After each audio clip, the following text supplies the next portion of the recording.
Hello मैत्रिणींनो, उन्हाळ्यात मी कैरीचं लोणचं बनवलेलं. दुसरीच वेळ लोणचं बनवायची. एकदम छान आणि मस्त झालेलं. बाजारातून छान अशा लोणच्याच्या कैऱ्या घेतलेल्या. छोटी साईज होती. छान कट करून घेतल्या. एका कैरीचे 4 भाग करून घेतले. छान कैऱ्या घरी घेऊन आल्यानंतर त्या पुसून घेतल्या. जास्त खराब असेल तर धुवून सुकूनही घेतात. मी पुसून घेतलेल्या. त्याला हळद मीठ लावून ठेवले.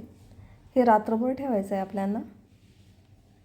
2-3 चमचे मीठ आणि 2-3 चमचे हळद लावून असं छान त्यांना रात्री मी एका डब्यात असं पॅक करून ठेवलेलं. पातळ झाकण ठेवायचं, टोपण नाही लावायचं. सकाळी त्या कैऱ्यांना पाणी सुटतं. वरच्या कैऱ्या काढून घ्यायच्या आणि खाली ते पाणी साठलेलं असतं ते निथळून काढायचं. नंतर ह्याला आपण थोड्या सुकवायचे आहेत. दिवसभर ह्या मी सुकवलेल्या पेपरवरती व्यवस्थित एकसारख्या अशा पसरायच्या आणि त्या सुकवून घ्यायच्यात. सकाळी सुकत ठेवलेल्या संध्याकाळपर्यंत. त्याच्यासाठी मसाला हा रेडीमेड मी वापरला आहे. मी MP रतलाममध्ये राहत होती तेव्हा हा मसाला तिथं गावरान मसाला भेटायचा घरी बनवलेला एका दुकानात. तिथं मी हा मसाला मागवलेला आहे ह्यावेळी माझ्या मैत्रिणीकडून. खूप छान मसाला आहे, खूप छान टेस्ट येते याची. बडीशेप जास्त प्रमाणात जरा वापरली जाते पण छान लागते टेस्ट एकदम. हे बघा किती छान दिसतोय. हा 1 किलो मसाला होता आणि कैऱ्या माझ्या 3 किलो होत्या. इथं मी तेल गरम केलेलं आहे 1.5 किलो. छान गरम करायचं. रात्री गरम करत ठेवलेलं मी.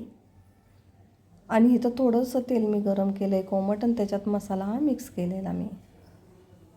मसाला तेल थंड झाल्यानंतरच आपल्याला कैऱ्यांमध्ये मिक्स करायचं आहे. थोडं मी मिक्स केलेला आणि कैरी ओतायसाठी दुसरं तेल होतं ते गरम करत ठेवलेलं, थंड करत ठेवलेलं मी गरम करून. हे बघा मसाला छान दिसतोय. इथं लोणच्यासाठी मी चिनी मातीची भरणी घेतलेली. स्वच्छ करून घ्यायची आपल्याला भरणी. ह्या भरण्या सारख्या धुवायच्या नाही, एकदा स्वच्छ करून घ्यायची. हे उन्हाळ्यात सगळी लोणच्याची रेसिपी बनवलेली मी. छान अशा कैऱ्या बघा सुकून झाल्यात. थोड्या सुकतात त्या. हा मसाला मिक्स केला कैरींमध्ये. एकसारखा त्या कैऱ्यांना मसाला लावून घ्यायचा. नंतर तो भरणीत मी व्यवस्थित भरून ठेवलेला. हे बघा किती छान दिसतंय. खूप छान लोणचं झालेलं, टेस्टी. थोडं तिखट पण बनवलेलं मी हे लोणचं. नंतर त्या भरणीत या सगळ्या कैऱ्या भरून ठेवल्या मी. कैऱ्या भरल्यानंतर वरून त्याच्यावर तेल, थंड तेल केलं आणि त्या कैऱ्यांमध्ये मिक्स करून ठेवलं. तेल जरा वरतीच आपल्या कैरीच्या थोडंसं वरती आलं पाहिजे म्हणजे लोणचं खराब होत नाही. छान असं लोणचं तिखट झणझणीत झालेलं होतं.